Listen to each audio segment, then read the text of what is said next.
Good evening, everybody. Welcome back to Snug Wrestling. I am Edgar, the host, and today the European tour for WWE continues. Fortunately or unfortunately for some people, it works out for me sometimes because I work from home and all that good stuff, so I'm able to watch it live as soon as it goes on air. But yeah, a lot of people seem to be confused about this whole European tour still.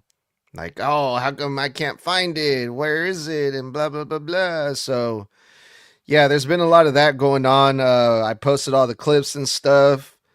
This Monday Night Raw took place in Germany again. I believe they're still in Germany.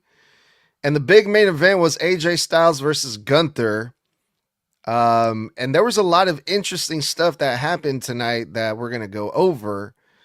But like usual, like always, the Snug Crew's here, Mr. Blood, Tommy, and Toxic, and let's hear your quick overall thoughts of the show tonight before we get into all the dirty details of this episode of Raw.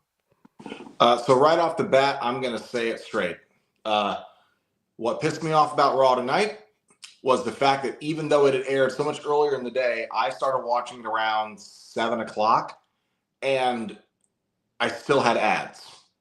I paid $24 a month for Netflix, and now that my mom has convinced me and my wife and her teamed up on me for me to give her my Netflix password, I now pay an extra $6 a month on top of that 24 for Netflix, because now they charge you for giving out your account outside your own IP address. So you would think at $24 a month, now about to be 30 starting next month, you think most streaming services, that would be an ad-free account. Anything above the most base would be ad-free. Even on something like a premium live event. I sat through on a show that had already ended 2 hours and 23 minutes with 3-minute ads every 12 to 15 fucking minutes across almost 2.5 hours. It was really fucking aggravating. The second thing is, I felt like, hey, we're getting closer to Rumble. There's a couple good things here, but this show was terribly paced. Second match didn't even start till the 55th minute of the hour. And then right after it starts, it goes into an ad break. And then I come back from the ad break, I look at the clock, and it's now an hour and 3 minutes into the show, and we are finally in the women's fucking tag match. And I'm like, this show is an hour and 3 minutes in, and the second match basically just started. Like, what the fuck, guys? It wasn't a boring show. It was just a nothing show. I would say this show boiled down to, it was a one-match show with 2 great segments. Oh, I just hate the European tour altogether, mainly because I don't get to watch the shit live. I mean, for those of you that know, I'm still in school, so when the show is happening, it's already done and over with, or it's happening as I'm getting out, which isn't a problem, but it is at the same time because whoever's in charge at Texas, the state has to put that phone ban. So I mean, it takes me like an hour to get out of school, which is fucking ridiculous. So anyways, that's not the point. The other than the ridiculous uh bad pacing of the show, it was still good, but just the pacing sucked for me. Oh yeah, the pacing was definitely rough. You could definitely feel it throughout. But my only problem is this. They're just now starting to announce fucking matches for Saturday night's main event a week before it happens. We were supposed to have that shit like a month ago starting. But that was really like my only issue. Well, what phone ban? You That's didn't what I want to know. okay, so in Texas, like at the start of this school year, they made a new law to where like you have to put your phone in a new fucking yonder pouch, and it's stupid.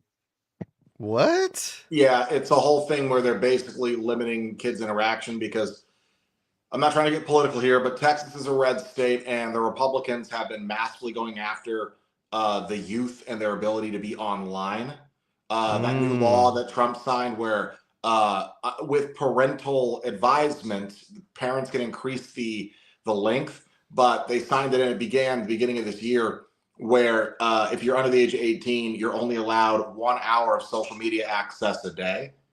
Unless your parents increase that limit. That's another law. And then Texas started this one last year where they basically lock these kids' phones up all fucking day.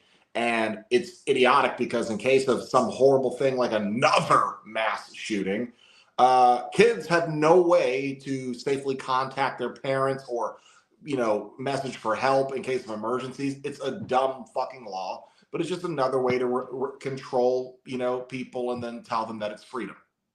Well, Tox, we're doing these lives for way more than an hour. That kind of passes your 1 hour of social media, doesn't it? I don't. My mom doesn't care. She doesn't care how long I'm on my phone for. She doesn't. Okay. But well, shout out to Toxic's mama. Yeah, she's goated. That's what's up. Speaking of goated and speaking of mommies or mamas, Rhea Ripley started off this show again. And Tommy, you and I, we kind of talked about this a little bit last week on our NXT review about how the women have just been taking over these shows the start of this new year. Last week, 3 women's matches, 1 men's match in the main event. Same thing with NXT. SmackDown had a couple women's matches. And this episode of Monday Night Raw started off no different. Started off with the new women's tag team champions, Rhea Ripley, Io Sky. And new champions, one of the questions that we had last week was, okay, the Kabuki Warriors lost the titles. What happens with them, right?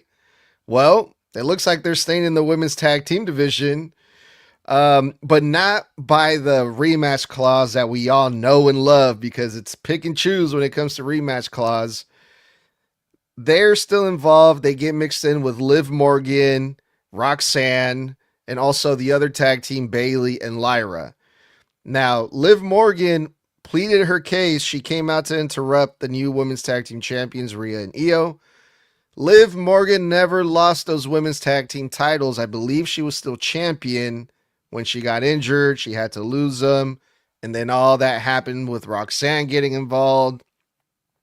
So technically, I'm like, okay, to me, it just made sense. Hey, give Liv her rematch because she never lost the titles against the new women's tag team champions at Saturday night's main event. That would be a good match.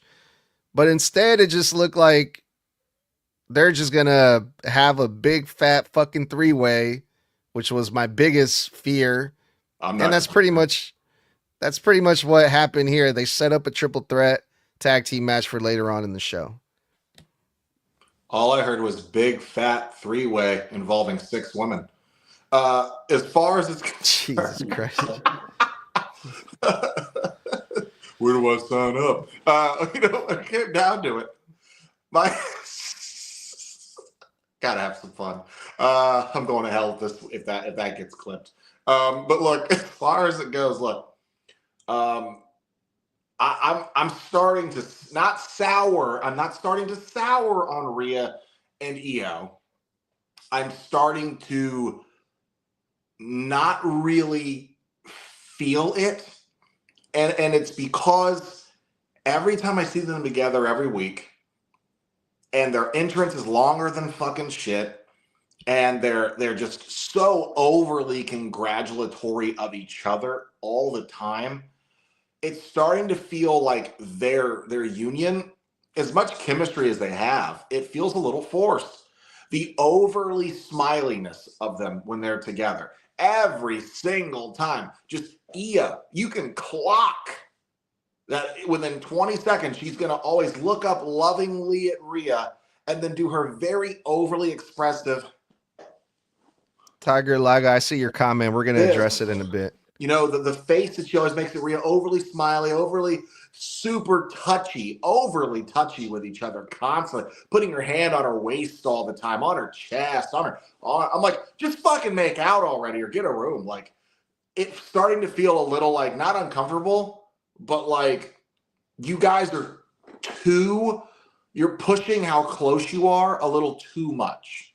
that I'm not feeling that you two at one point remember that the other one was a massive threat to the other, and that you are too safely congratulatory of each other, trying to make sure that one doesn't feel like they're more over than the other, or that one isn't trying to steal the spotlight more than the other one. And at this point, it's a little much for me. When it comes down to it, another thing, I disagree with Liv. I don't think Liv deserves a rematch right off the bat just because she never lost it. Because here's the problem. Remember, when she went out injured, they then had Raquel and Roxanne defend those titles under Freebird rules. Freebird rules automatically means that any combination of two can defend those titles. And they did, and then they lost them. So it didn't matter if Liv was in the match or not. She freebirded her position as champion to Roxanne.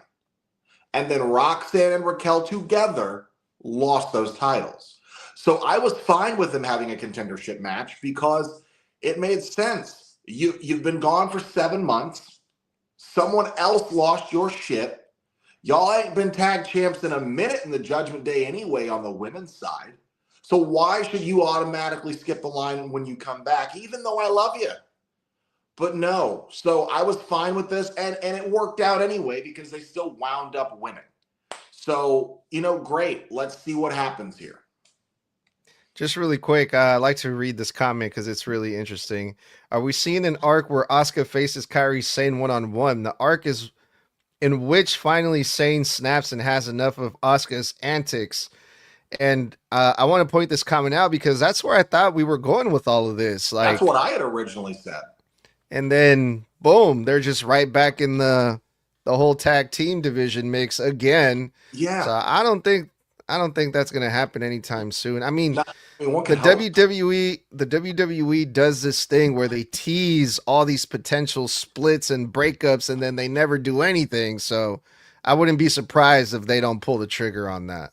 Yeah, especially since when this came together, I was such a if you remember over the summer, I was a huge defender of this story to you specifically, Snug, because you didn't really see, or you didn't feel like you were getting it. You thought it was cheesy. You thought it was hokey.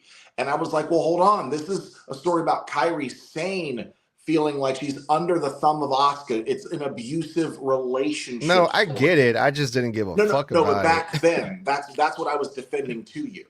And you were like, well, let's see it. Then for a couple of weeks, they did sow the seeds. Asuka constantly, she hit Kairi.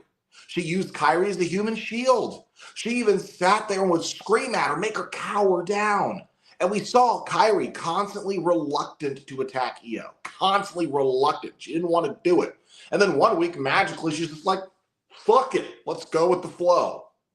So sorry. Maybe we'll see it sometime around Mania or after. I don't know why, but I mean, I'm happy that Io and Rhea are champions, but it's just, I don't know why. It just seems stale to me. It seems stale to me, and I don't know why. Even though that we knew that this was going to happen, and we wanted this to happen with Rhea and Io. But it's just weird seeing Rhea and Io out of the singles picture, out of the a singles title picture. It's just weird seeing them out of that, but I guess I can get used to it. Not that I don't like it, it's just a little weird to me. Yeah, I was also under the same thought process of, oh, Kairi and Asuka are going to split up now. But as Snug said, here's the problem. WWE has this thing where they just go, hey, look, yes, we sowed the seeds. You're not breaking up yet. Want to know what the biggest example of that is? The damn Judgment Day.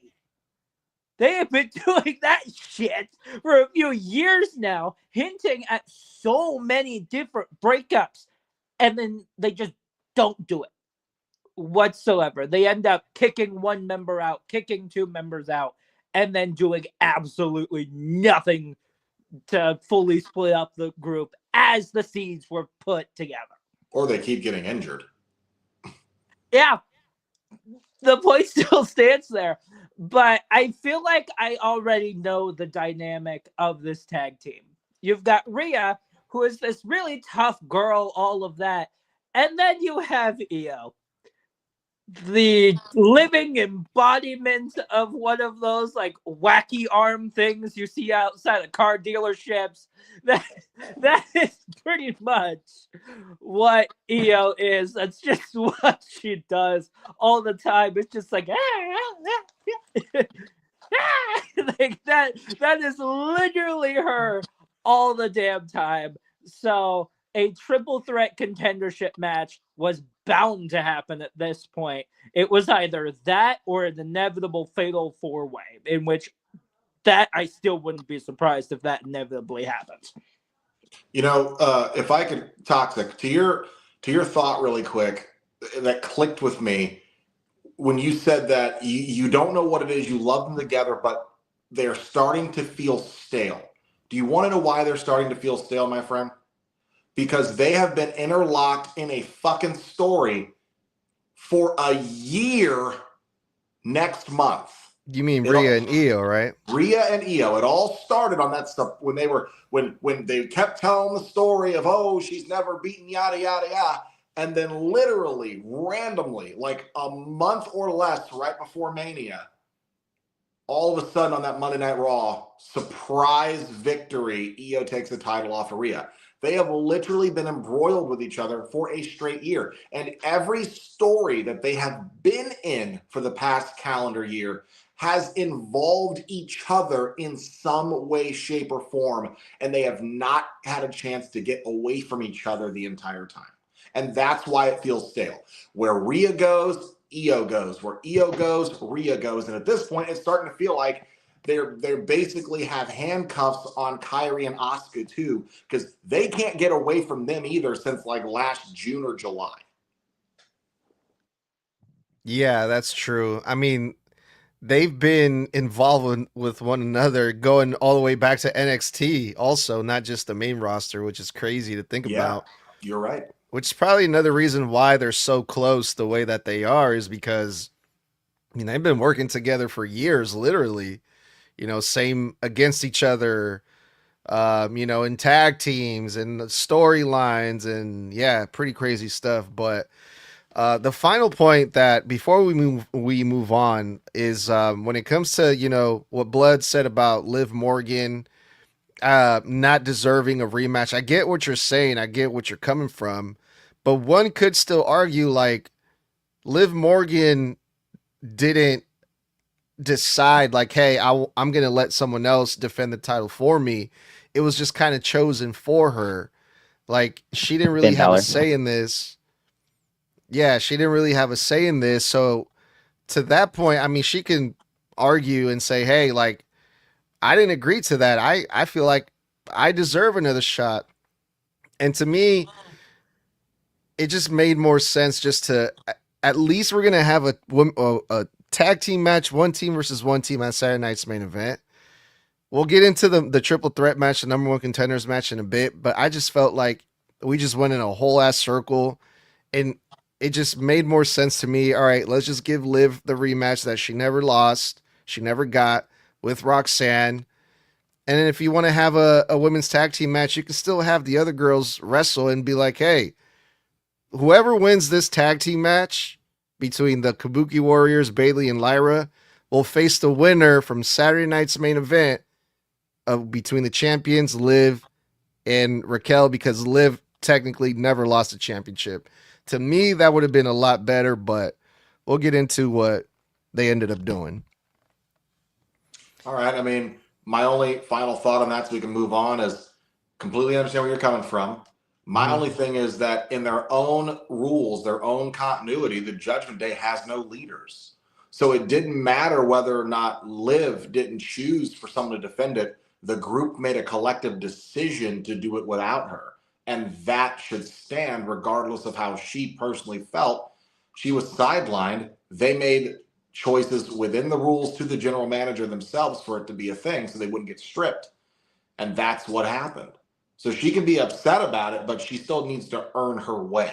And she did that tonight. Fair enough. All right, the greatest faction in the whole entire world, not just the WWE, Los Americanos, real luchador legends. Bravo, no, this was Rayo Americano, wrestled the new up and coming star from NXT, Javon Evans, in a one-on-one match. And the match was bouncy. Javon Evans was looking amazing like always. You know, fresh, hot, young talent coming into Monday Night Raw. So got to make him look good. And who better to make him look good than Rayo, not Tyler Bates in this situation. But yeah, it was a quick, I want to say like 5, 8 minute match. Nothing too crazy. Javon did his thing, hit his finish, got the win. 1, 2, 3 in this opening match for Raw. Oh yeah, man. Javon has a great first showing on Raw, getting called up. And it's not his first time on Raw, it's his first official really like match on Raw as a brand member. However, it was kind of safe because they made sure to put him up with someone that, is a solid worker in that of Tyler Bate, Rayo, whatever the fuck you want to call him, but it is Tyler goddamn Bate under that mask. And we got to, I remember we were eating dinner, my wife and I, and she hasn't seen Javon wrestle. And I was like, oh, I said, you're in for a treat. I said, this kid, and I was bragging to her.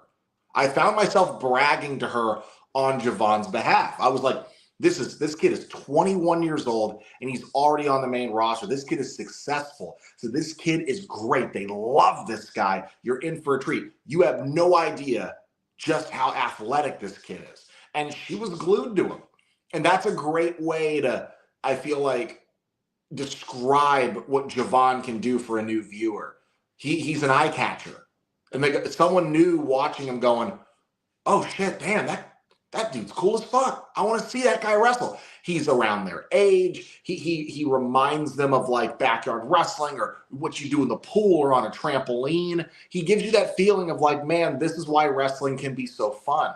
And I think that's what works for Javon so well. He is super fucking relatable in just the style he wrestles. He reminds me of when I backyard wrestled for 7 years on YouTube. He reminds me of that same energy. Goes out there, has fun, gets as bombastic as he can, and you can tell he's just feeling it. And I think he is perfectly slotted on Raw. He's Raw coded for sure. I would also like to point out, I thought it was great that El Grande Americano himself, aka Ludwig Kaiser, got chanted and cheered in this match. The crowd was chanting Ludwig Kaiser, Ludwig Kaiser, and I thought that was great. And it was all around a good opening match, solid, very quick, safe, but a great showing for his official flag plant on the Raw roster. Got another funny comment here from Tagar Laga. Says Javon Evans makes indie mud shots look elegant. That's funny because have you guys seen those reports that allegedly WWE doesn't see Javon Evans as a potential main event major star in the company? Yeah, I heard that earlier today, listening to the Wrestle Talk news coming back from the airport. And it was, I believe the exact verbiage used in the report was WWE doesn't see him as a key player or something like that. And I agree with Luke from Wrestle Talk's assessment, where he said, take this report with a grain of salt, because there's no way in hell you can look at Javon Evans and not see great things in his future. And I agree with that sentiment. I think anybody putting that report out there is full of shit, because if they didn't see him as a key main event player, or at least a key future player of some fucking kind, they would not have been putting him on the main roster for months now in special key feature areas, put him in a fucking tournament where he's featured, put him on John Cena's final card, for Christ's sakes, and then call him up with a shit ton of fanfare on Monday Night Raw for a debut and then have him open the show for people in Dusseldorf tonight. So that report, I'm going to say, rip that bitch up, throw it out. It's trash because this kid is fucking money. I mean, yeah, he has a great future. He's still really young, 21 years old. You know, who knows what can happen. But, I mean, let's be for real. He's no Braun Breaker. He's no Austin Theory. You don't need to be a Braun Breaker or an Austin Theory. Look, if you want proof of major key players that were never Braun Breakers or Austin Theory, checks notes, Rey Mysterio. Checks notes, Daniel Bryan. Checks notes, Kofi Kingston at one point. Okay, there's a slew of guys who are not body guys, who are not, second generation superstars, who are just fucking entertaining as hell and absolutely great and amazing despite their size and their muscle mass. So I think when they're stars. So when I think of like big major stars, I think of, okay, the main event at WrestleMania one day. I think Rey Mysterio did main event WrestleMania once or twice. I'm not really sure. Kofi Kingston never main evented WrestleMania. That's for damn sure. No, but he did win a world championship at one. No, I know, but I'm saying the main event at WrestleMania. That's what I think about when I think of major big stars in the WWE. But with that line of thinking, you could say that, okay, Punk wasn't a main event player then until last year, and he only got to main event night one. But he should have main evented a long time ago. Should have, but he still didn't. So should have, what could have. And there are a lot of people who don't even see WrestleMania Night 1 as the main event of WrestleMania. So, and if you look at Javon, he's bigger than Punk is physically. He's definitely more athletic. So if we're talking star power here, then with Punk, all Punk's got versus Javon is gift of the gab and charisma. Yeah, well, we'll see. Still, I mean, he got a head start in the main roster at a very young age, so that's promising for sure. Oh, yeah. World's an oyster, man. But yeah, I think it's way too early to say right now, for reports like that to be coming out already. I think it's a little bit too early for that, but yeah. We'll see. There are people who were laughing their asses off at Braun Breaker 5 years ago in NXT. What kind of stupid name is Braun Breaker? Who's wearing tie-dye singlets to the ring as some white meat babyface? Now look at him. He's being touted as the future of the company. So never listen to these reports. It's always a hater who's writing them. Yeah, but you can tell from the very beginning, Braun Breaker he just stood out like right off the bat, like he crazy. Stood out because he was a second generation superstar, but they made fun of him for months. So if one thing I've learned about these reports and these critics, they're wrong like 70% of the time. Am I good? No. Yeah. Oh, okay. Yes, we stop talking. That's your cue to jump in. Good, because y'all took for fucking. I'm kidding. Anyways, Javon Evans has so much star power that I see him like. I don't know why, but like in the next couple months, taking the Intercontinental Championship off of Dom, because Dom's not doing anything with that. And then if you want to add him into, a story, which we'll probably get into that, maybe, I don't know, because he was in another segment in the show. If you want to add him into that, have him in that, grow him a little bit more in that, and then move him on to Dom. But knowing Triple H, I know he's just going to fuck it up. He's just going to screw it all up. Right there, Javon Evans has the perfect opportunity. What's he do? Triple H screws it up. Javon's one of those people that that they have the potential. Look at the classic triple threat that him, Obafemi, and Trick Williams had at Stand and Deliver last year. That match was probably the best on the card. So, he has a lot of potential, but I'm afraid that Triple H will screw it up. Here's the thing. This match in itself, great. I personally loved it. It showed off everything that Javon Evans can do quite easily within a short amount of time. Here's my thing as well that also pushes me to believe of, hey, this man is absolutely going to main event WrestleMania at some point. Snug, you brought up Braun Breaker. I am going to remind you that Javon Evans was in NXT for a shorter amount of time than Braun Breaker was. That And this doesn't man mean is still fucking 21. The point still stands. Mhm. You're saying that Braun Breaker is absolutely up top, all of that. I think that Javon is still up there as well, close to his level. Not even close, but that's okay. You're wrong, but okay. But still, Javon in himself can absolutely, when given the opportunity, show how really fucking good this guy is. And he definitely did that tonight. I agree with Tommy. I agree with Tommy on that one there, Snug. I'm sorry, brother. If you believe it doesn't matter that he was in NXT a shorter amount of time, I'd like to note to you that WWE leaves you in NXT for as long as they believe you need to develop, or if they pull you out, it's because According they think to that you're ready who? more ahead of time.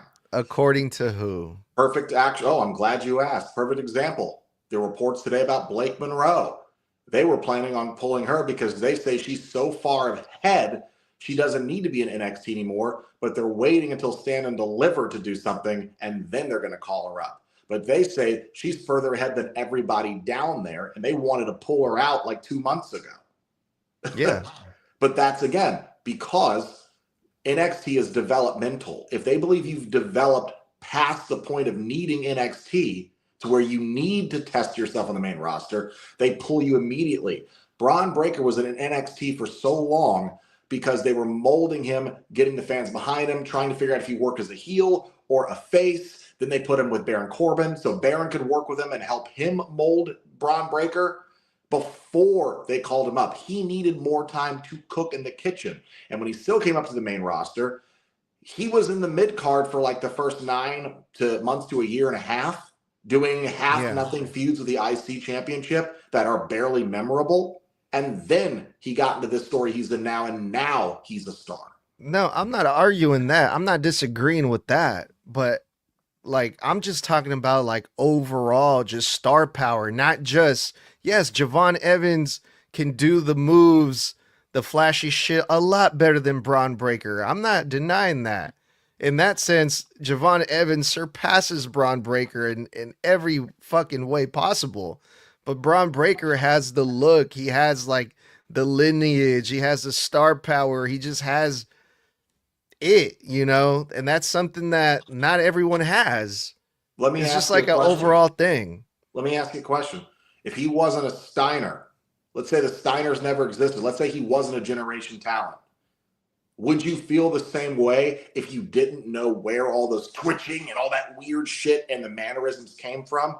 Would you think it's cheesy, or would you still think it's powerful? No, because he looks like a badass. But half the people who love him, they love him because he is a Steiner. And because the Steiners set that precedent of that aura, of that energy, of those mannerisms before he ever came along. No, without them, people might find it hokey. Not me. The weird head shaking and the like, they might be like, the fuck is that? Dude's having a stroke. You know? I mean, he's crazy.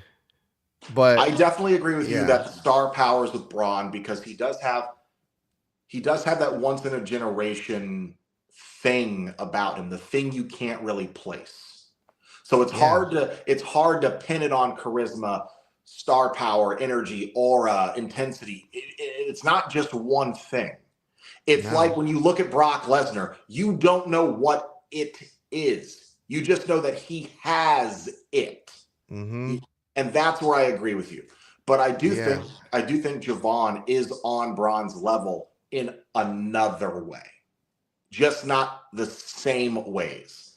And I think once we mold Javon, we might finally kind of start to pinpoint what that way is. Well, I'm not molding anybody. They don't pay me enough money for that. They don't got to pay me. Hand me Rhea Ripley. I'll mold all day. Like clay. Jesus Christ. All right. Let's move on. But yeah, Blake Monroe, dude, I'm surprised that they have her on NXT because, I mean, she's been wrestling at a high level pro wrestling for a long time, dude. Like, yeah, Stardom, I think. Yeah, I feel the same way about Ricky Stanks. I feel the same way about what's his name? A couple of the guys that came Ethan from Page. Yeah, Ethan Page. I'm like, the fuck are you doing over here? You were wrestling fucking Cody Rhodes forever. Like some of those choices, you're just like when I think of like who should have stayed in NXT, I think of like Jade Cargill. You know, I'm not sitting here thinking Ethan Page and Ricky Stanks, who were like in the top fucking programs from the companies they came from. I'm not thinking like, let's just have the Hardys keep wrestling programs in NXT. Like, what the fuck? You know? Yeah. So I don't know if you guys saw this or if it was just for the international people that have the ad-free thing, but we saw Jey Uso again. And this time he was by himself. No Jimmy Uso. And he pretty much came out just to cut a promo, kind of like last week, except, you know, he said the same shit. Hey, I'm putting all you tag teams on notice. This is a warning shot. I'm like, okay, how many warning shots are you going to send out, my guy? Like, it's been a couple weeks already, but, you know, it's Jey Uso. The people love to yeet still. If it's one thing when it comes to Monday Night Raw, Jey Uso must yeet, just like back in the day. Hogan must pose. Jey Uso must yeet. I didn't get to see this because it definitely was an international thing. What I did see was the phone call that he was on, I believe, with Jimmy Uso. And I don't know if we're going to cover this later, so I'm going to mention it now. There was a backstage segment earlier with Maxine Dupree where she was interviewed and talking about her rematch for the IC title next week because, hey, they decided the rematch clause fucking mattered this time. That was lucky for Maxine. And she also turned to Akira Tozawa and Otis and said, you know, you guys also deserve to try your best too. You guys deserve a shot to be champions too. You have to, but you need to believe in yourselves. So in the same segment with Jay, all of a sudden he says hi to Otis and Akira, who come to him when he's on the phone with Jey Uso.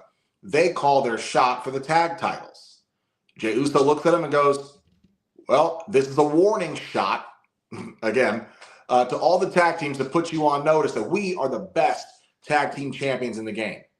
So whatever he did in the crowd, it's definitely building to them going to do exactly what I believe Dragon Lee and AJ were doing. They're trying to give every tag team they feel deserves a shot or deserves to at least try to showcase themselves, and they're going to give them a shot at the titles. I think that's a great thing. It's not like the open challenge for the US title, but it does feel good that we've got a lot of champions here willing to shine lights on all these other talents who may not or otherwise get TV time. And I think it's a great thing because it keeps things fresh. We get fresh matchups. Like, we've never seen the Usos versus Otis and Akira. You know, like, that's a fresh matchup to me. So I'm thinking in my head, okay, well, great. Otis and Akira aren't going to win, but it's nice to see, hey, these guys get on TV. They get to remind people that they do work here. They have charisma. The crowd, let's not forget, fucking loves Otis. And it's a good thing to remind people, you know, why these guys work for WWE to begin with, because they're entertaining, because they are great wrestlers, because they are a lot of fun to watch, and they do have good matches when they're given the time. So I'm here for this, and I think it's awesome. Yeah, Jay must yeet, but you know what? If this is the role they want to have him in right now, though I would have loved to see him stay in the singles run, I'm okay with it if the thing he's doing is helping put over in some kind of way, even in defeat, other tag teams that I do think need to be highlighted.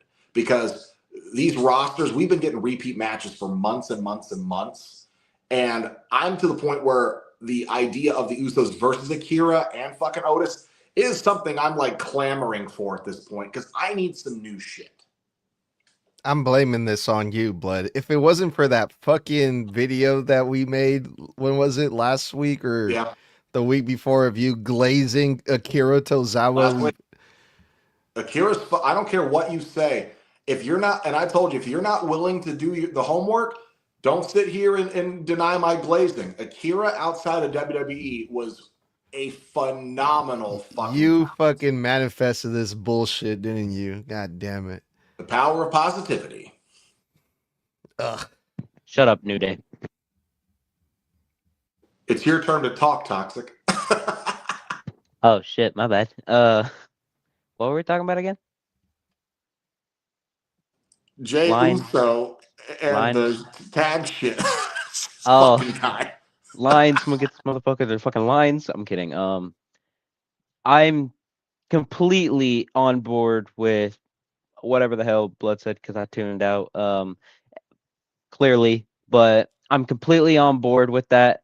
I'm glad that we're getting Otis and Tozawa against the Usos. I mean, that's kind of fresh because we've seen Chad and Otis against the Usos, but we haven't seen Otis and Tozawa against the Usos, which that's a tongue twister. But anyways, I'm happy we're getting that combination. That makes me also want to see like other combinations. For instance, the other two of the LWO. Where the hell are they? AAA. Oh, okay. Well, that doesn't count. I'm kidding. It does. The Creed brothers. They're sitting backstage. Who else? That's bad that I don't even know what other tag teams are on Raw. Well, the other funny thing about this whole segment is right after that Jey Uso and Otis segment, it cut right to the tag team match of Bronson Reed and Austin Theory versus Dragon Lee and Penta. So it kind of makes you think like, kind of funny Like- timing how they put those segments back to back, no? Like two people from the Vision goes after the titles. Like for instance, Logan and Austin. I guess. I think that's the match that we're gonna get at WrestleMania. You know, they keep putting Austin with Bronson too, but I'm with you guys. Let me know if you agree with this. Wouldn't you rather see Logan and Austin as a team so Bronson can continue to chase singles gold like Braun Breaker? Because to me, those two feel like the bigger single stars because they've been pushing this shit for months. Bronson, to me, should not be a tag champion after he beat Roman Reigns. Yeah, he should be like in mid card because if you want Braun Breaker to be in the world title picture, then you should have Bronson Reed in the mid card and then Logan and Austin in tag title picture. I agree. In the perfect world, I would prefer to see Austin Theory as the single getting pushed, Logan and Bronson in a tag team. I don't disagree with that either because I'm very high on Austin Theory too. And if they brought him back, it needs to be for a bigger reason. But I feel like they're trying to have you kind of take your eyes off of Austin in a sense so you don't see the twist coming when it inevitably probably turns out that he's a sleeper agent for Seth. That's what I think it is. Did they make that tag team match official with Usos versus Otis and Akira Tozawa? No, we haven't got it like officially. No, but... Jay's exact words were, I gotta check with Jimmy, I gotta check with my brother, gotta do a couple things, I gotta get on this tour, and I get back to you. All right, yeah. And then he goes, yeet, and then Akira leaned around Otis' shoulder and went, yeet. And then they walked away. So hopefully Jimmy comes to his senses and realizes, nah, we're too good for this. They're fighting champions, bro. All comers. That's why they are the greatest tag team right now of all time. Damn right. And when it comes to Jay, him being that yeet guy, like I would love for him to have way more of a singles push and stay there. But unfortunately, they went, hey, Jimmy's not doing good. Jay, you're doing a whole lot better than your brother. Let's put y'all right back together, right back to the old shit. That is exactly what they did with this tag team, unfortunately. But when it comes to Jay and Tozawa and Otis, I would not mind that. It's Otis.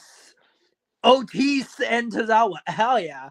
I would absolutely love that, because the fact that it is something different compared to the rest of the main shit with the men, which is, again, they're just doing old shit over and over and over again from time to time. But yeah, when it comes to as well the timing of that backstage segment with that tag match, it does make me think that I'm still going with Theory and Logan personally. Like, that's how I look at it, because I feel like those two, they're super quick, and that will work really good with each other.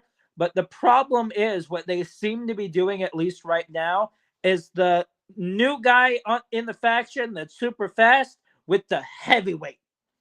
Which, yes, that is a good combination, but at the same time, if this inevitably goes into, hey, I was a sleeper agent, fuck y'all, what is going to happen? Is he going to attack Braun? Is it going to be Logan?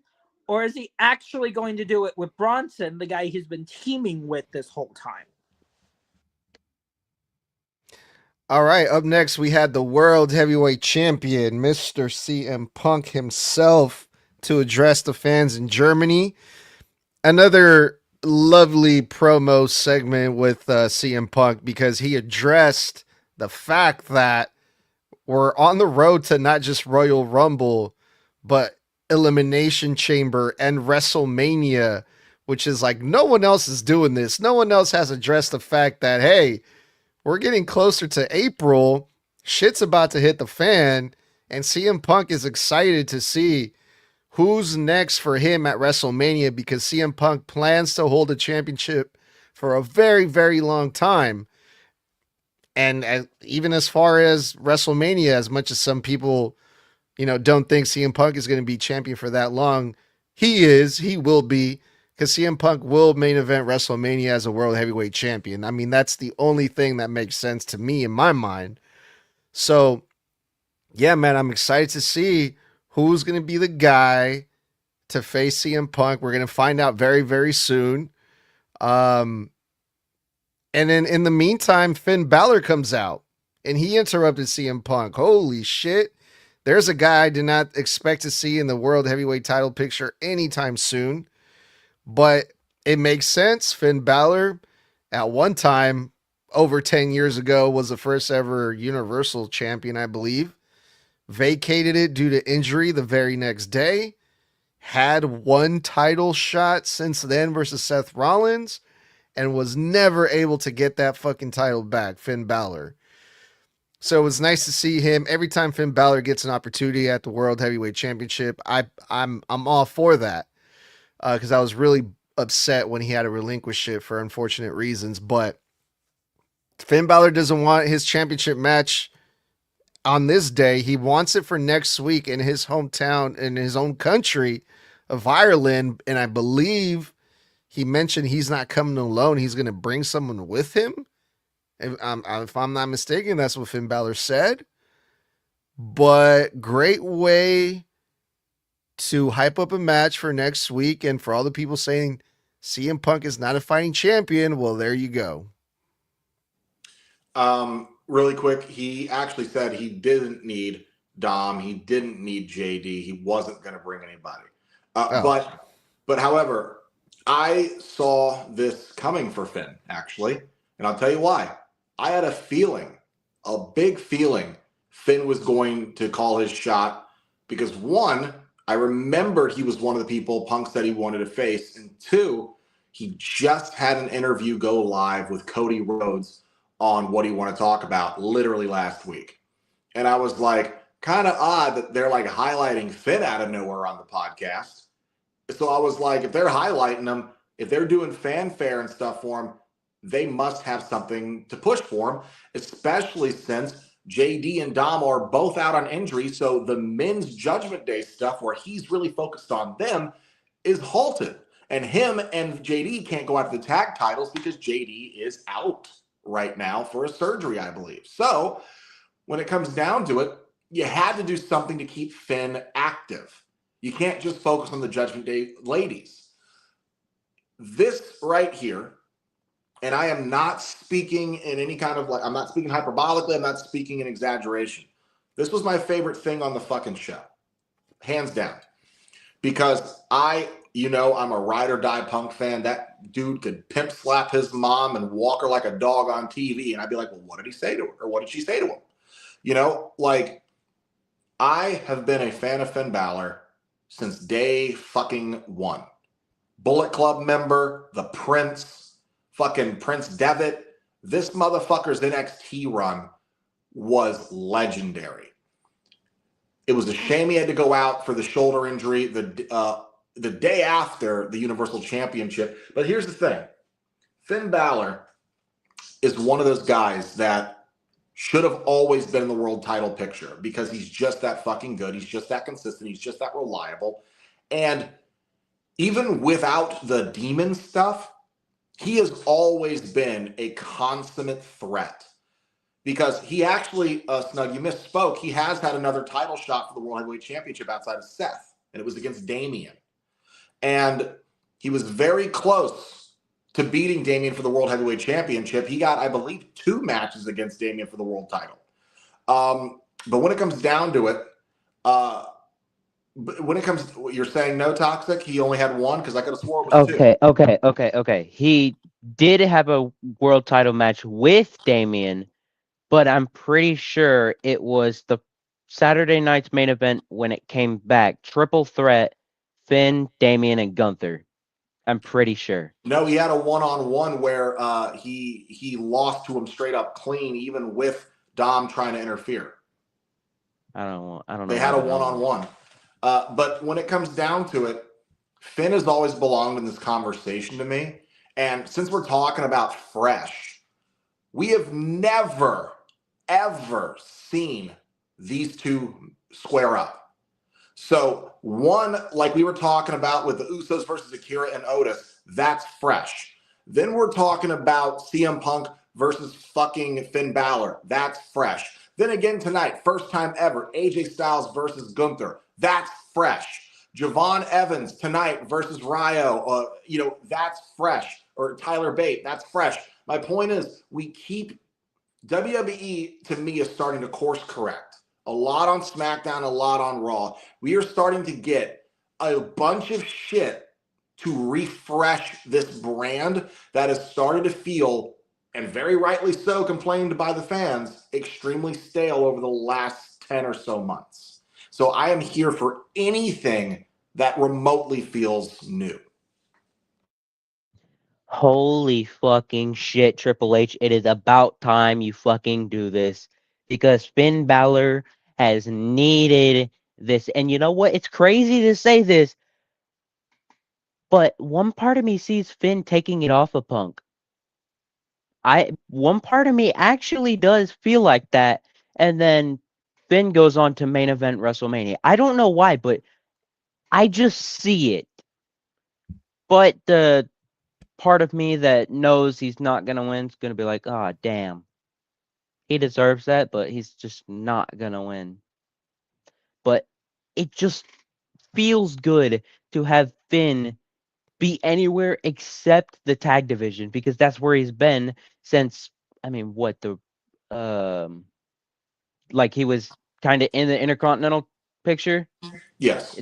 It's been like 3 years he's mainly been tag, and then they pick him out for single shit like once or twice a year.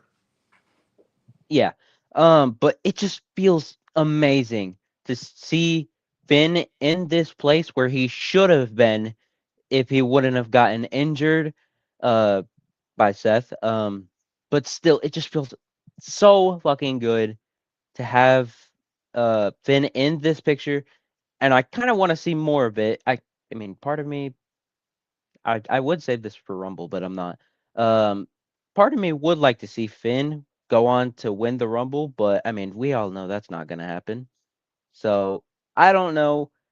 I'm just happy that Finn is finally back in the world title picture. It's great that y'all bring up Dom, because I'm going to seriously mention this. Y'all brought up the Intercontinental stuff. The last time that he even had a shot at a singles title at even close to Mania, it was that fatal 4-way for the Intercontinental title where Dominic literally ended the match by pinning Finn Balor.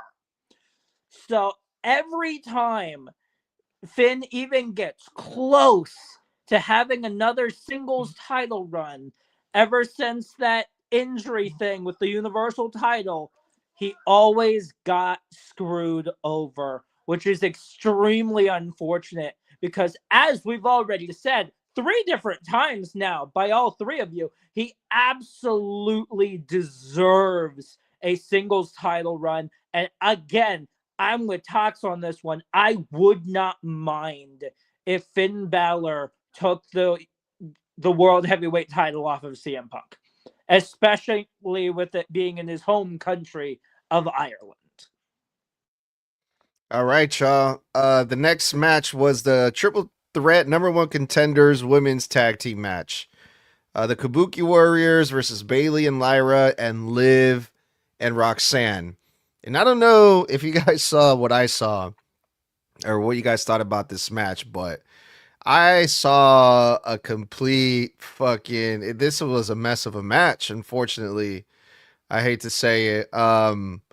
Because yeah, it was a lot of people involved in this match, and it got confusing. Even the wrestlers got confused a few times during this match. There was a spot where Kairi Sane went for the insane elbow, and I don't know if Asuka forgot to tag her in or Kairi thought she was legal and she wasn't. The referee didn't count, and everyone was just looking at each other like, what the fuck?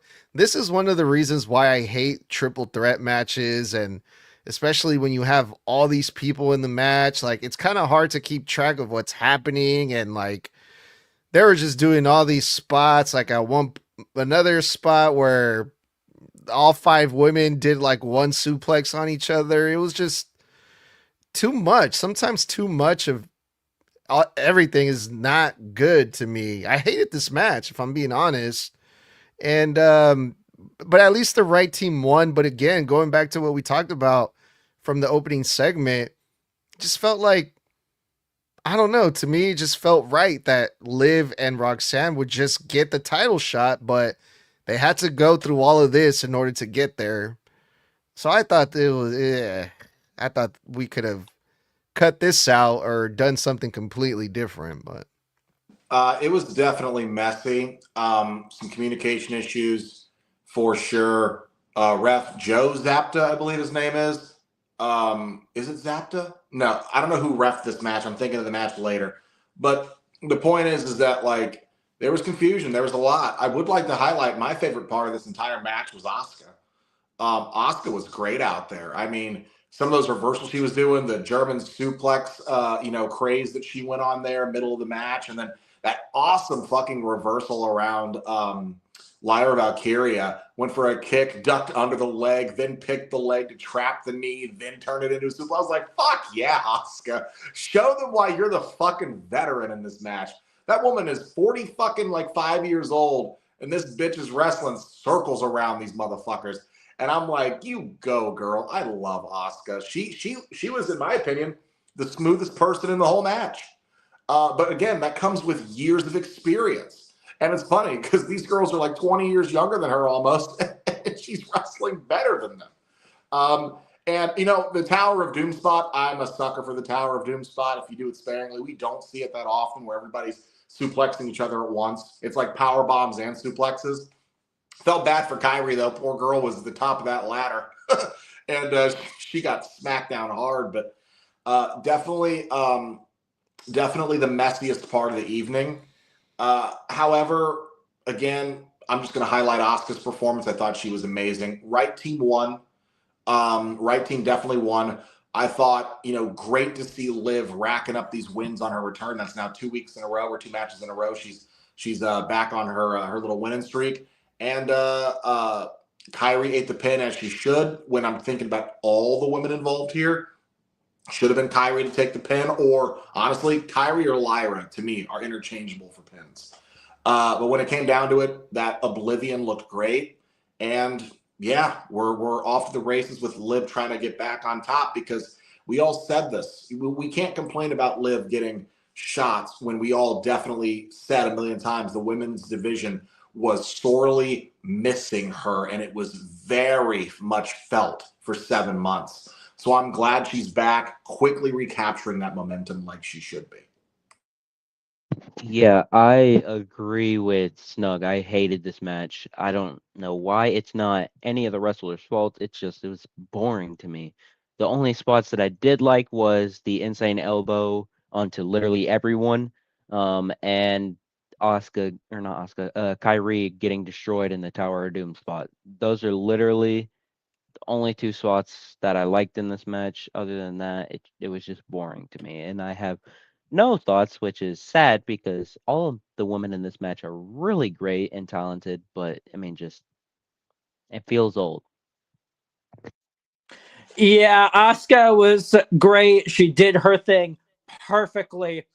But hey Lyra, you're over here saying, hey, why don't anybody take us seriously? This, that, and the other thing. Why are we not a legitimate tag team already? How about you count how many former fucking world champions are currently in the ring with you? Your tag partner Bailey, Asuka, Liv fucking Morgan, and all three of them have been either SmackDown Women's Champion or Raw Women's Champion or both. So you're over here asking, hey, why aren't you guys taking us legitimately? You legitimately just went up against two former world champions, and you're also tagging with one as well. There you go. Yeah, I'm more in the middle where Asuka did her thing absolutely perfectly. Everything with her looked really, really good. But at the same time, I do see the side of it where this was pretty much a train wreck. All right, up next, the build-up for Raquel Rodriguez and the world's women's champion Stephanie Vaquera heats up more and more this week. Raquel Rodriguez went out there to cut a promo on stage with Michael Cole of all people, and she cut a heel promo. Raquel did, where she's like, "Oh, you guys want to boo me? You guys feel bad for Stephanie, but you guys don't feel bad for me. I've been getting screwed over and over again, and I should have been in this spot a long time ago." And I'm like thinking this whole time, I'm like, that's what I've been saying this whole time. I feel bad for you, Raquel. Jesus Christ. Like, people don't give Raquel enough credit, man. And it was really cool to see that it looks like they're finally starting to take Raquel more serious week after week because she's getting more heat. She's being more evil, more heelish. And even got heelish on Michael Cole. Poor Michael Cole. I felt so bad for him because Michael Cole was like, "Hey, Raquel, we go way back. I've seen you grow since NXT." And then she goes off on Michael Cole. I'm like, well, goddamn, what did Michael Cole do to you, girl? He's over here supporting you and shit. But yeah, Stephanie Vaquera comes out. She's still limping, still selling the leg. Security referees come out and make sure nothing happens. And Raquel somehow manages to get around everyone and still gets her hands on Stephanie Vaquera. For the second week in a row, Raquel's left standing tall over the injured babyface Stephanie. So that's cool, man. Because I remember talking about I want to see Raquel in a better position to the point where we're starting to feel like, okay, she actually has a chance to win. And it's starting to feel like that because not only has she been looking like a badass these past couple of weeks, but also Stephanie Vaquera is injured. So you have a mixed combo of the injury with a much more meaner, more heelish Raquel Rodriguez. To me, I mean, that's getting really interesting. So I'm all for this. Thought it was stupid. I'm going to be really. Well, that's what we're here to do. I'm going to start that over because of my cough. Cut this out. Oh, okay. Sure, boss. Thank you. Remind me to give you a raise. I thought this was stupid because it's the same problem I had with the Drew and Cody stuff. I said this before. Hey, I want a title shot. You know what I'm going to do? Almost ruin my chance of getting that shot. You know, it doesn't make sense, Raquel. If you plan on having a match with her into which she's able to compete and defend the title for you to take it off her, maybe don't try to break her fucking ankle to where they would have to call the match off. But hold on, Blood, real quick. Stephanie Vaquer made a point already that that's not going to let or anything stop Stephanie from defending and proving that she's the best wrestler in the world. That doesn't matter. She still has to clear the WWE doctors to compete. So she can say that shit all she wants. They'll tell her, yeah, no, you're not wrestling. You're not allowed to. So she can spout that baby-faced white meat crap all she wants. You can't go against the contract. And if you are too injured to compete, you're sidelined because WWE would be liable for allowing you to compete knowing you're injured. So when it comes, and even though we're talking kayfabe here, the point still stands. Let's just say, you know, let's just talk specifically in kayfabe, not shoot, in kayfabe. If you plan on having a match to take a championship off of somebody, you kind of need them to make it to the match, right? So trying to break this girl's ankle to where she wouldn't even be able to walk to the ring with that title on her shoulder in the first place. Same thing with Drew and Cody. Drew trying to make Cody cost himself the title does not automatically vacate said title to you. It would just be vacated in general. So Raquel, you want that title match so bad, make sure you actually give yourself the chance to have the fucking match. Because they will just vacate the title, and then guess what? Your ass winds up in a fucking tournament trying to win another opportunity to have it, which you could then lose that opportunity to even get to the final actual match to win the damn thing. It's stupid. Plus, this was a carbon copy of last week's segment. Heel interrupts babyface, attacks her, she's injured, leaves, comes back and does it again. So it's just like, this could have been an email. Or you could have just replayed what happened last week, which you did, and leave it at that. Have Stephanie cut a promo from backstage in kayfabe and just save the Pearl Girl the trip of limping out there on the bad leg and call it a fucking day. If Raquel wants to be a champion, there's got to be someone to take the championship off of Raquel. Yeah, but this is professional wrestling. There's no logic in any of this. That's why I said in kayfabe, not shoot. I know.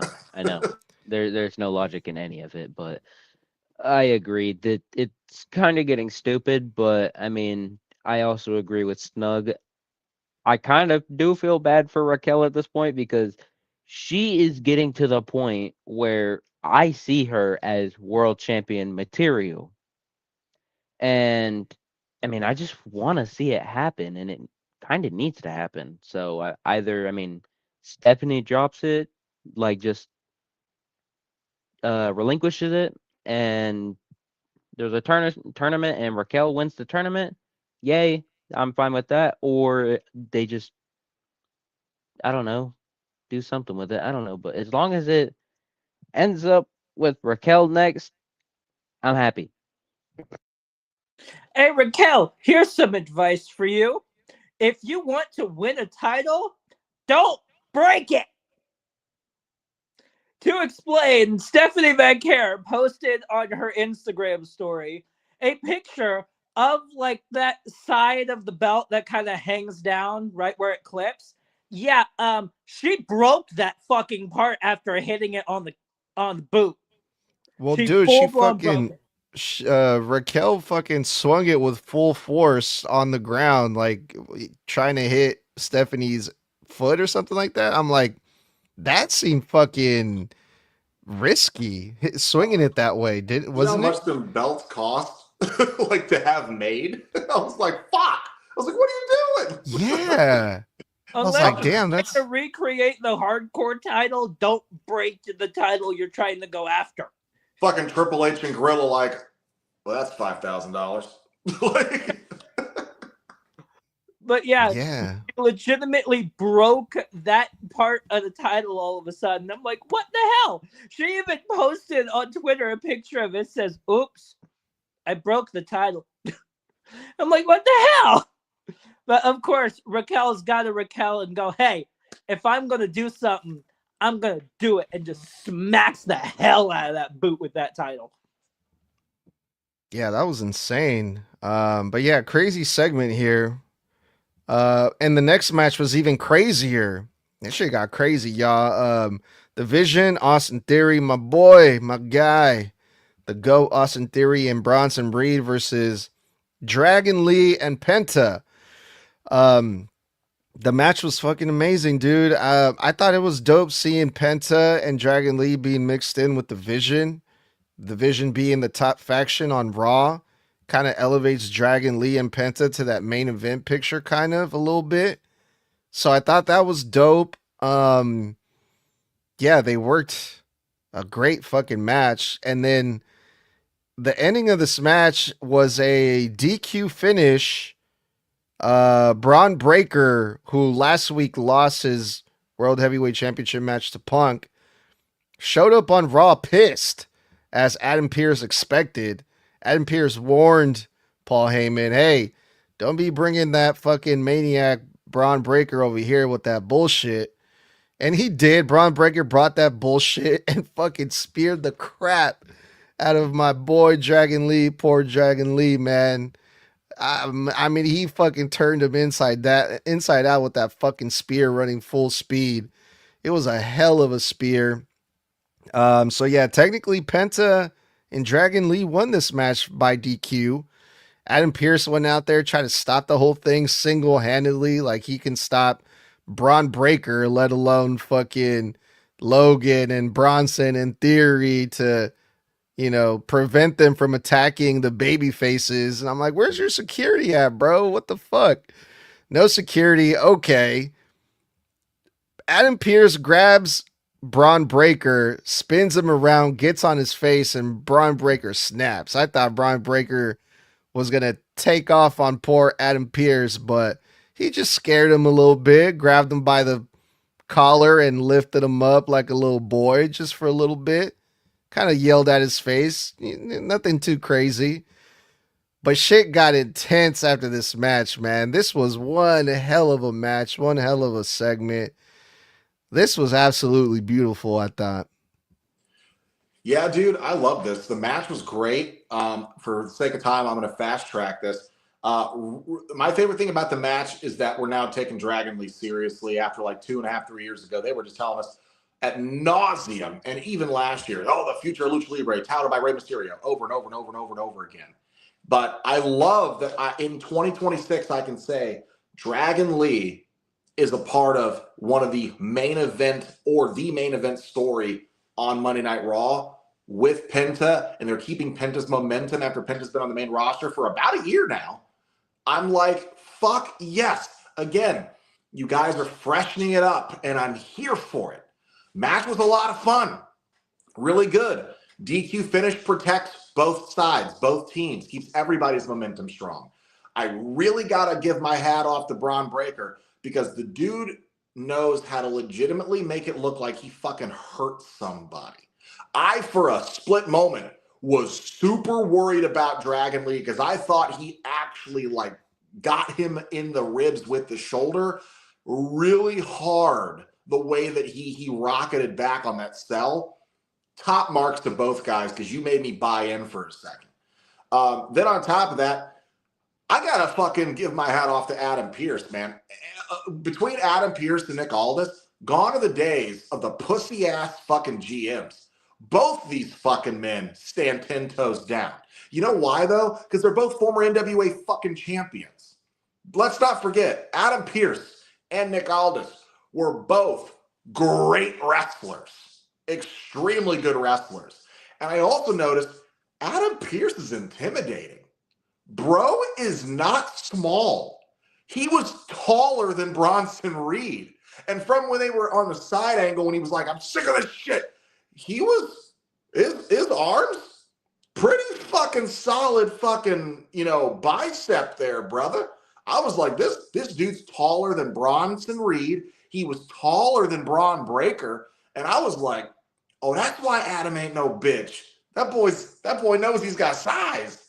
But I thought this was great, even in the face of getting threatened by Braun Breaker. That motherfucker didn't run, roll out of the ring. He stood back up and said, who the fuck do you think you're touching? He was trying to chase his ass down, bro. I was like, this is my GM. That's my guy. Adam Pearce is my nigga, bro. I was like 10 toes down in the face of not one, not two, not three, but 4 fucking solid wrestlers and a Paul Heyman. And this dude was like, get the fuck out of my way. Who the fuck you think you're touching? I'm sick of your shit. And then taking the tie off backstage. I was like, that's my guy.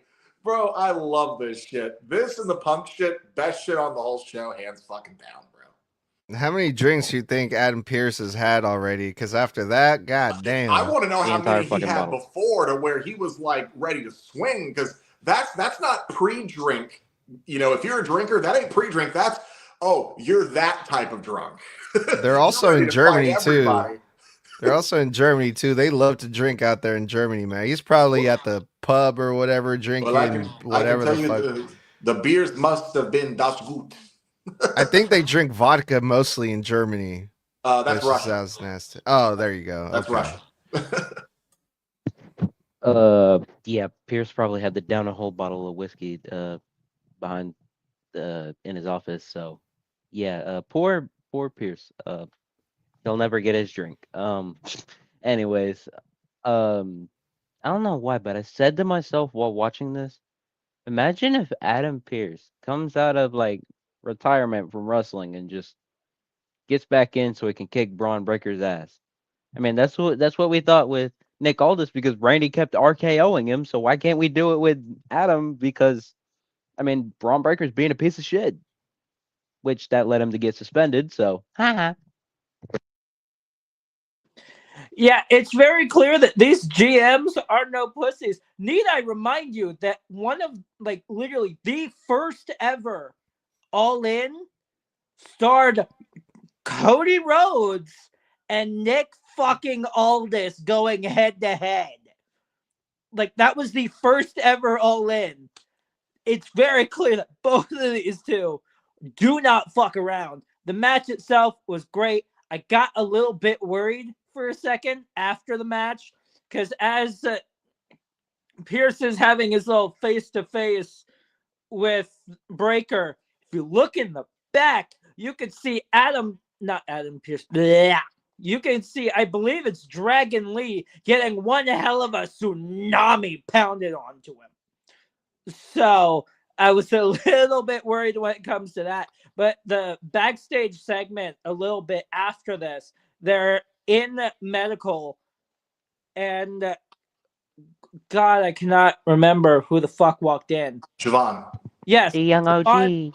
Javon walked in, started talking to him and all of that. They both were still holding the hell out of their sides. I'm hoping that this leads to Javon getting in on this too, because then you put a rocket on Javon. The moment he hit the main roster, now he's involved in a main story. This is what I keep hearkening on this entire show, guys, this whole episode. Fresh course correction. This is great for everybody involved. Austin Theory's getting a spotlight. Bronson, Logan, Braun Breaker, Adam Pearce coming out of this show in a great fucking way. Dragon Lee, Penta. And I mean, this is a win for fucking everybody. And I'd like to point out the thing that really put this over for me before I pass back to you, Snug, and I apologize, was Logan and Paul Heyman begging Adam Pearce to please stop. Logan pleading for Adam, saying, he's going to kill you. Please, he's going to kill you. Please, stop. Don't. He's going to hurt you. That told me Adam Pearce kept going. He didn't care. He was ready to lay hands on Braun too. And I'd like to point out, even though he suspended Braun Breaker, because we haven't mentioned this, he suspended Braun, Paul Heyman said, that's a bad idea because you put your hands on him first. So something tells me that suspension's not going to stick. No, I don't think so either. The other crazy thing about this whole situation, now that you guys bring up Javon Evans, is Rey Mysterio was supposed to be out there. He was, I think, he was like advertised to be out there in this match. Ringside, he wasn't for whatever reason. Rey Mysterio didn't show up. And then we saw Javon Evans, because at first, last week, I was under the impression like, okay, we have like a 6-man tag team situation here with the Lucha guys, Ray, Penta, Dragon Lee versus the Vision, Paul, Bronson, Theory. Okay, cool. Instead, we get a tag team match. Nice. But then Javon Evans is like, hey, telling Penta and Dragon Lee, I got y'all back. I got y'all back. Whatever you need, let me know. So I'm wondering, instead of Rey Mysterio, what if we get Javon Evans thrown in there instead? I think that'd be pretty dope. That'd be amazing for him. It's possible that after maybe the whole plan was for Ray, and then after they saw the opening match, they were like, you know what?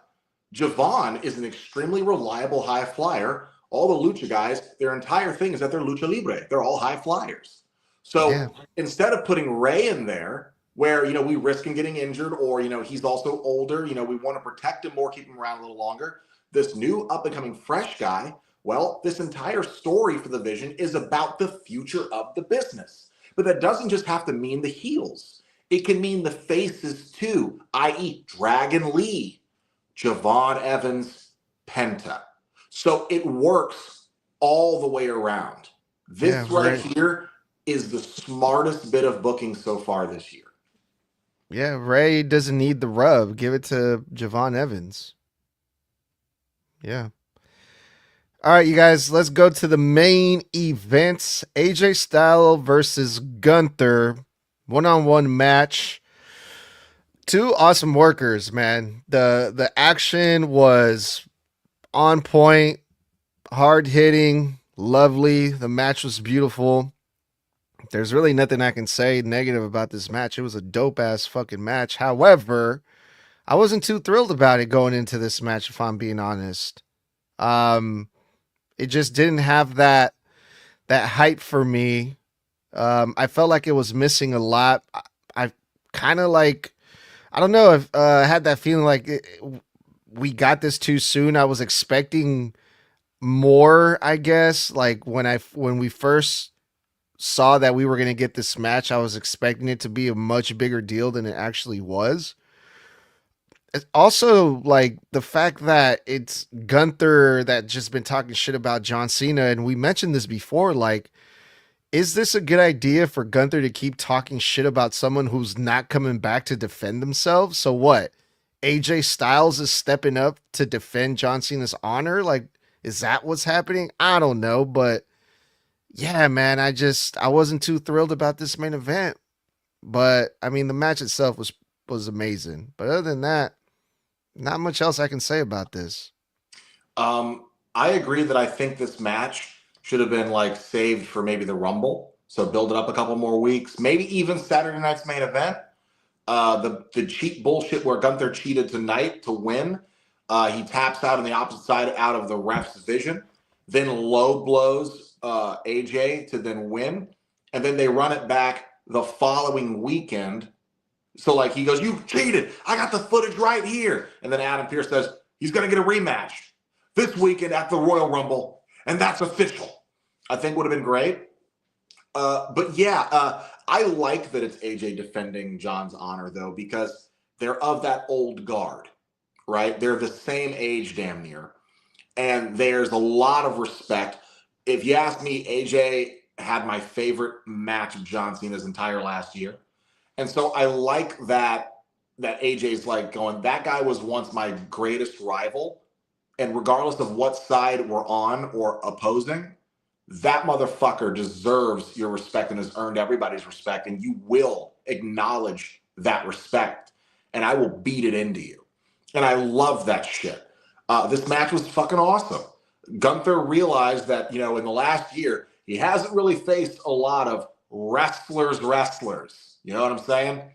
He's had some matches with Jay and, a match with Jimmy and, he had the matches in the tournaments this against Solo, but this was him stepping up against AJ motherfucking Styles. Okay. AJ Styles, another former world champion, a former face of one of the companies they're in business with now, a star all over the world, who is a technical wrestler too, and has been doing this longer than Gunther. So Gunther met a match, told the story of the leg to make Gunther tap out, which he succeeded in, although chicanery.